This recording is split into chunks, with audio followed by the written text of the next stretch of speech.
Law 1. Never confuse the mission with your identity. I know who I am. I'm a dude playing a dude disguised as another dude. Kirk Lazarus, Robert Downey Jr., Tropic Thunder. The system does not just give you a uniform, it gives you a self. It starts on the first day. It takes your clothes, your hair, your name. You are no longer whoever you were. You are a last name. Then you are a rank and a last name. Then you are a military occupational specialty, a billet, a function. The stripping is deliberate. It is systematic. It is ancient. Every military in the history of the world has understood the same fundamental truth. A person who is willing to die for a mission is a person who has stopped separating themselves from that mission. The individual must be dissolved so that the unit can be forged, and so it dissolves you. And the interesting thing, you do not resist it. You welcome it. You lean into it.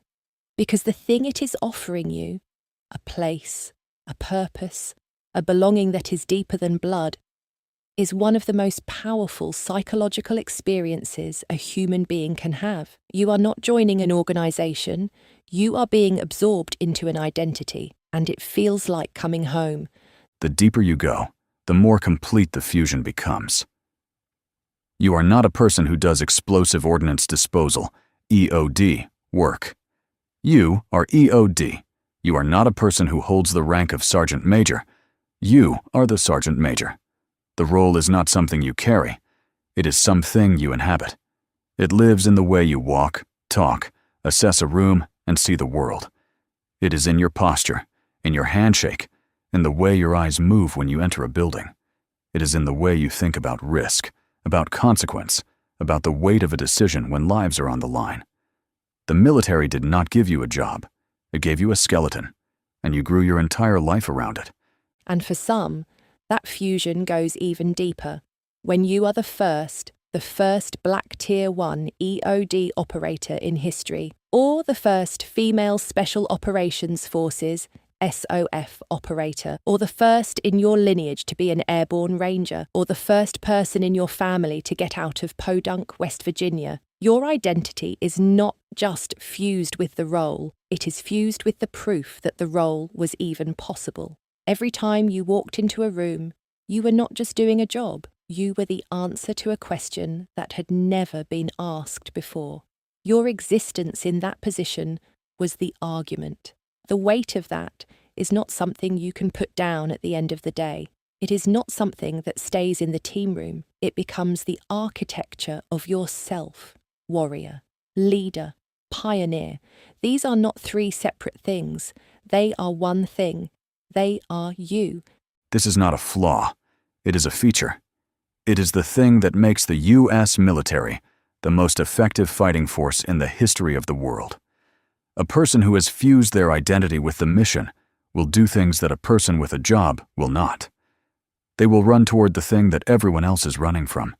They will stay when every instinct says, leave. They will absorb damage that would break a civilian, because the damage is not happening to a person. It is happening to a function. And functions do not break. They continue to operate until they are deactivated. That is the word they should use, but they do not. They call it separation. They call it transition. They call it retirement. They hand you a DD-214, a handshake, and a folder full of pamphlets about the GI Bill. They process you out the same way they process a rental car return. Paperwork, check. Mileage, check. Check. Damage inspection, check. Keys on the counter, check. Signature, check. Gone. The system that spent years building your identity disassembles your status in an afternoon. Your common access card is deactivated, your access is revoked, your email stops working, your name is removed from the roster. The thing that you were, the thing that you built your entire life around, is now a line item on a discharge document. And then comes the silence. It does not hit you on the last day. It does not hit you at the ceremony, if there is one, or in the car on the way home. It hits you on a Thursday, It hits you on the first morning when there is nowhere to be. The alarm does not go off because there is no reason for it to go off. You lie in bed and you listen to the house, and the house is quiet. And in that quiet, the question arrives. Not as a dramatic revelation, but as a slow, creeping dread. A whisper that gets louder every day you cannot answer it. Who the hell am I now? Not who am I in some grand philosophical sense. Who am I at the grocery store, where no one knows and no one cares? Who am I at a dinner party, where "I used to be a sergeant first class" lands like a foreign phrase that people smile at and move past? Who am I on a resume, where 2 decades of leading troops through the worst situations imaginable translates to leadership and management experience? Who am I to my kids, who learned to live without me and built a rhythm that does not include my presence? Who am I in a world that does not need what I do, that does not understand what I was, that cannot hold the weight of what that title meant? The question is not abstract, it is practical, and it fractures into 100 smaller questions, none of which have answers, because the answer was always the same. I am the mission, I am the team, I am the uniform. And now, all 3 are gone. You are not starting fresh. You are standing in the wreckage of an identity built to last forever, taken away in a day. And researchers call this identity fusion. The process by which an individual's personal identity becomes intertwined with their group identity to the point where the two are indistinguishable. In fused individuals, an attack on the group is experienced as an attack on the self. A loss of the group is experienced as a loss of the self. Studies of US military members have shown that this fusion predicts a willingness to fight and die for the group, a willingness that goes far beyond ordinary loyalty.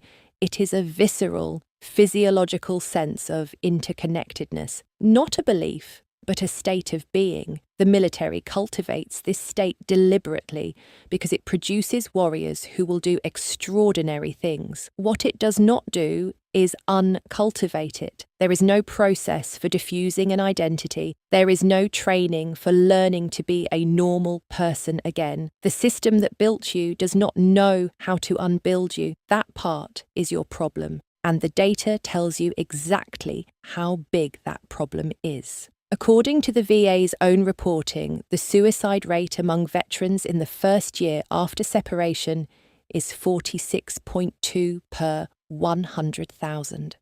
A rate that climbs steeply in the early months and peaks before most veterans have even finished navigating their first VA claim. Veterans who struggle with the transition to civilian life are 5 times more likely to experience suicidal thoughts. More than 141,000 veterans have died by suicide since 2001. That is not a mental health statistic. That is a body count. And the single greatest predictor of that crisis is not combat exposure, not PTSD, not traumatic brain injury. It is the loss of identity, the loss of the thing that told you who you were every morning without you having to ask. Historical example, the identity void. In 2020, a JAMA Network Open study tracked nearly 1.9 million U.S. service members who separated from active duty between 2010 and 2015. The findings confirmed what veterans had been saying for decades. The risk of suicide increases sharply during the first year after separation, peaks by the end of that first year, and remains elevated for years afterward. The study found that those who separated from the Army and Marine Corps, branches where identity fusion with combat roles tends to be most intense, had roughly 1.5 times the suicide hazard of those from the Navy or Air Force. Younger veterans and those with shorter service lengths were at the highest risk, but the pattern held across all demographics.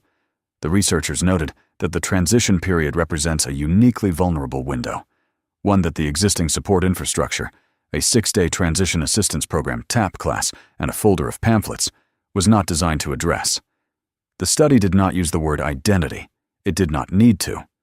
Every data point was a person who had lost the answer to the only question that mattered and could not find a new one in time. This is the first law, and it is the foundation of everything that follows. The system builds your identity like a weapon, precisely, deliberately, and without any intention of ever taking it apart. And then it deactivates you without disarming you. You walk into the civilian world carrying a loaded identity with no target, no context, and no one who understands what is in the chamber. The mission is over, but you are still the mission. And you will be, until you learn to build something new. That is not a transition. It is a reconstruction. It is the hardest thing you will ever do, harder than anything asked of you in uniform. But you are trained to operate in impossible conditions. This is just the next one.